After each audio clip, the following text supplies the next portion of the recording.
What is up, ladies and gentlemen? Welcome to a brand new video. Today we have a very important topic coming with Battlefield Season 6 about aim assist. Thanks for the EA Creator Network for inviting me to play the game early. We had a 2-hour session on the new map with the new aim assist settings. I was one of the few controller players in this setting here. I don't think there were many others playing on controller. Playing on the Xbox controller, not used to it. But what you're seeing right now is gameplay with the updated aim assist settings coming with Season 6. So what's gonna change for controller players and also PC players? This is what the video is going to be about. So in case you didn't know, Battlefield 2042 probably had the worst aim assist settings out of any FPS games that I've personally played. I'm saying that with pretty decent confidence. I'm not being over dramatic here. Very critical. I've always said that in streams. It is super inconsistent.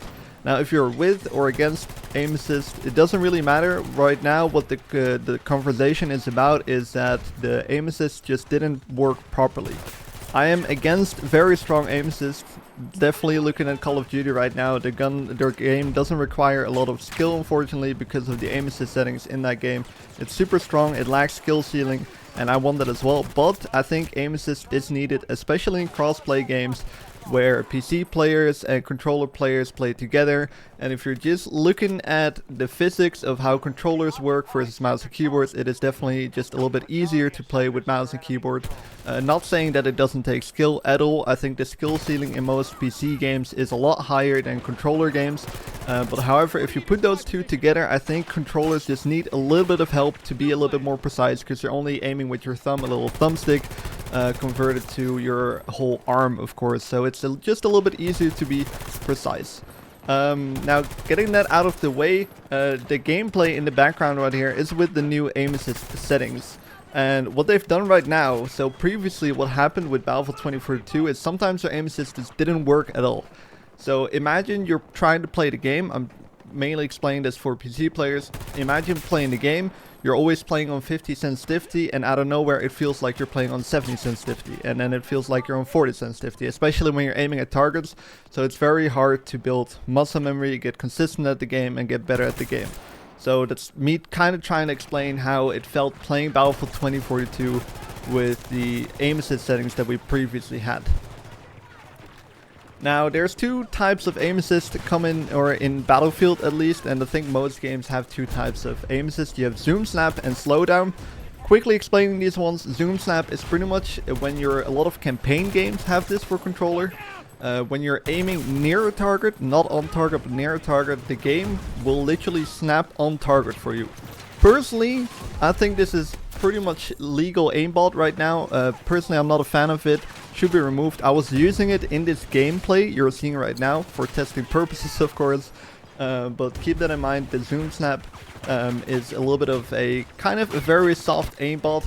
Not like it will completely change your direction once you're zooming in.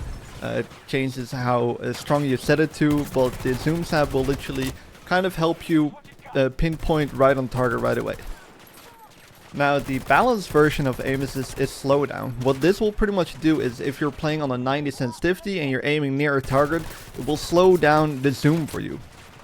If a player moves, it won't track the player literally, but it will be a little bit more sticky. That's what you get to see in Call of Duty. Call of Duty has very strong slowdown and zoom snap. With the slowdown, you're not literally tracking players, but it makes it a lot easier to follow players with your aim, because it gets just a little bit more sticky. You have to do the aiming yourself. If you don't do anything, it will just stop following the target, obviously.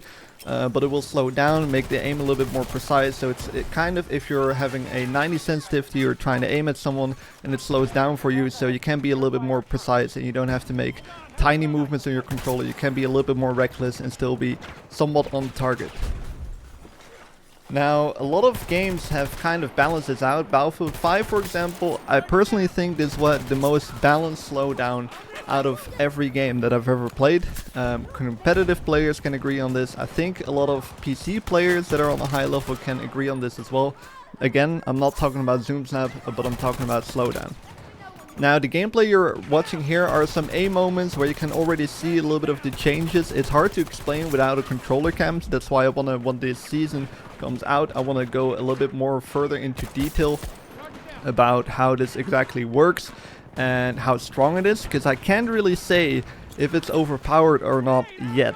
That's the one thing I want to make clear. It might be just a little too strong, it might be maybe too weak, but it felt pretty good and consistent, and I think the consistent part for me personally is the most important. You can adjust your own aim assist settings if you want to. You can make it stronger, you can make it a little weaker, you can completely disable zoom snap. Always recommend doing that, by the way. If you want to improve at the game, just disable zoom snap.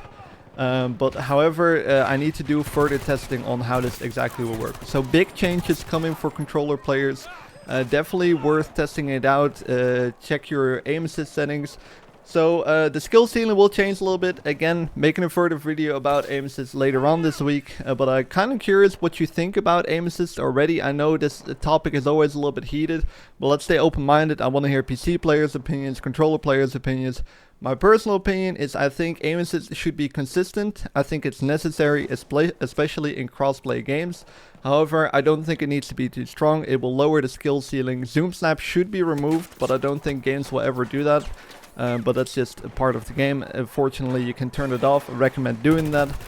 So my opinion is that it's necessary, it needs to be adjusted, it needs to be consistent, so you can build muscle memory, and it will increase the skill ceiling for controller players. Also just simply making it more fun to play crossplay, because there's definitely moments where I just feel like I'm at a super disadvantage playing versus mouse and keyboard players because of how inconsistent the aim assist is.